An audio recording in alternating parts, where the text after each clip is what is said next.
بسم الله الرحمن الرحيم. دمان شعبك الصوماليات dalka gudihiisa iyo dibadiisa ku sugan waxaan ku salaamay salaanta islaamka. Assalaamu alaykum wa rahmatullahi wa barakatuh. Fariintan waxaan caawid u duubayaa anigoo ah hogaamiyaha xisbiga wadajir murashax u taagay xilka madaxweynimada Soomaaliya inaan si toos ah taageero u weydiisano shacabka Soomaaliyeed meel kasta ay joogaan dalka gudihiisa iyo dibadiisa intaba. walaalayaal sida ogtihiin ma jiro olole doorasho oo ka marma taakulayn iyo garab istaag dadkiisa. adduunka dhanna waxaa lagu dhaqmaa dadka u tartamaya xilka madaxtinimada inay taageero iyo gacan weydiistaan dadkooda.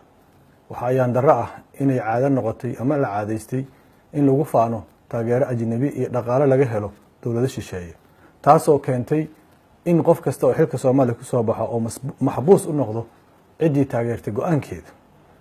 anagoo ka duulayna inaan ka xorowno taageerada ajnabiga iyo gacan hoosiga shisheeyaha in go'aankeena la yeesho ayaan shacabka Soomaaliyeed meel kasta ay joogaan waxaan weydiisanaynaa inay noo deeqaan oo ayna taageeraan. dhaqaalaha intii oo la akaadaba qof walbaba karaankiisa inuu nagu taageero ayaan ka codsanaynaa si go'aanka iyo talada ay shacabka Soomaaliyeed u yeeshaan loogana xoroobo looga madax banaanaado talinta ajnabiga iyo taakulaynta shisheeyaha intaba.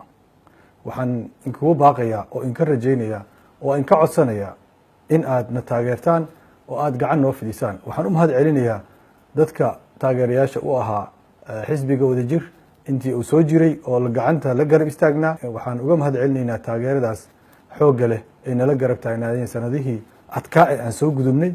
waxaan rajaynaynaa dadkaas oo u mahad celinaynaa, kuwa kalena waxaan ka rajaynaynaa inay nala garab istaagaan taageeradaas. waxaan ugu baaqiyaa musharaxiinta u taagay xilka madaxtinimada inay dadkooda taageero weydiistaan, gacanna ka raadsadaan shacabkooda intii ay magan geli lahaayeen ama ay ka raadsan lahaayeen ajnabiga.